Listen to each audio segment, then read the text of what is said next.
كيف تكفرون بالله وكنتم أمواتا فأحياكم ثم يميتكم ثم يحييكم ثم إليه ترجعون. وعليكم السلام ورحمة الله وبركاته.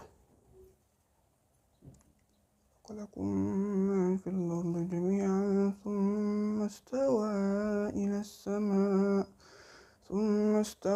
السماء فسواهن 7 سماوات وبكل شيء عليم.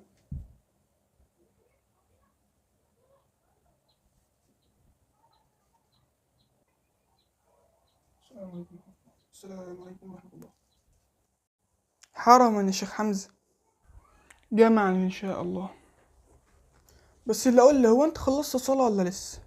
أيوة الحمد لله، صليت ركعتين كده في السريع عشان أعرف أنزل يعني.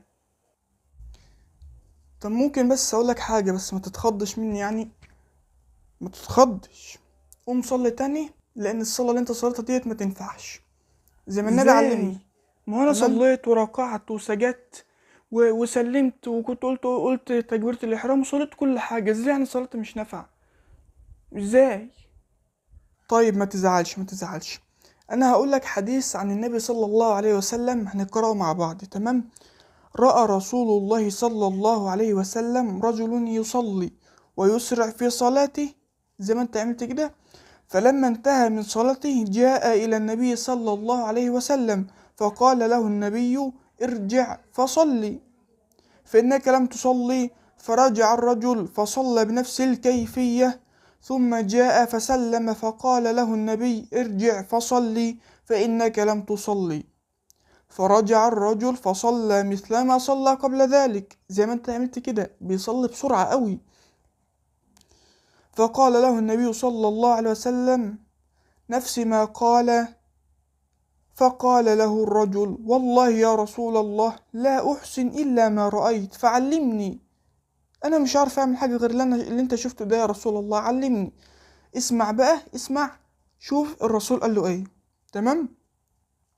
فقال له رسول الله معلما: إذا أردت الصلاة فكبر لتكبيرة الإحرام، ثم اقرأ ما تيسر معك من القرآن، ثم اركع حتى تطمئن، مش زي ما انت عملت كده، مش شاء الله بقلب كده، ثم حتى تطمئن، ثم اركع حتى تطمئن راكعا، ثم ارفع حتى تطمئن رافعا، ثم اسجد حتى تطمئن ساجدا، ثم اجلس حتى تطمئن جالسا، ثم اسجد حتى تطمئن ساجدا، ثم افعل ذلك في صلاتك كلها.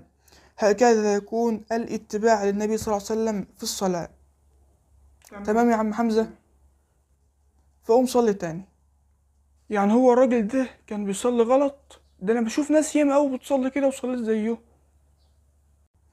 ايوه هو ما كانش بيصلي صح، لان هو ما كانش بيطمئن في الركوع والسجود زي ما انت بتعمل كده.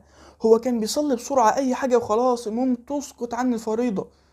بس للاسف الصلاه دي غلط اصلا والناس ما تعرفش يا عم حمزه.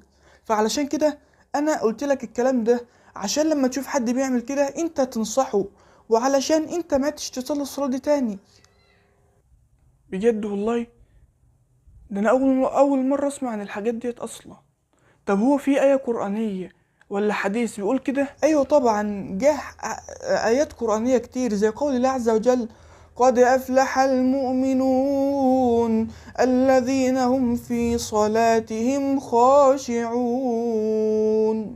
وقال عز وجل: وإنها لكبيرة إلا على الخاشعين. طب خلاص، انا هقوم اصلي تاني وان شاء الله اصلي بخشوع، وربنا ان شاء الله يتقبل مني واصلي بقلبي كله عشان اقول كل اللي في قلبي لربنا. وشكرا على النصيحة الجميلة دي. طبعا لازم تقوم تصلي تاني، لان الصلاة دي ما هيش مجرد حركات. الصلاة والله ما هي مجرد حركات، الصلاة تبقى صلة بينك وبين الله عز وجل. انت بتروح بتقرأ القرآن ربنا بيكلمك، انت بتسجد ان انت بتحكي همك لربنا. فعلشان كده انت لما تصلي اخشع في الصلاة واسأل ربنا عز وجل ذلك، اسألوا الخشوع في الصلاة حتى تطمئن وحتى يكون الهداية، لأن الهداية من أهم أسبابها الصلاة. تمام تمام يا عم حمزة، تمام. فلازم تخشع في الصلاة. والفيديو دهوت لازم تبعته لكل واحد انت شايف ان هو لا يطمئن في الصلاة، وتنشره في كل حتة علشان الناس اللي بتصلي غلط، وعلشان ان انت تبلغ الناس ديت علشان تاخد الاجر، وانا كمان اخد اجر معاك. تمام.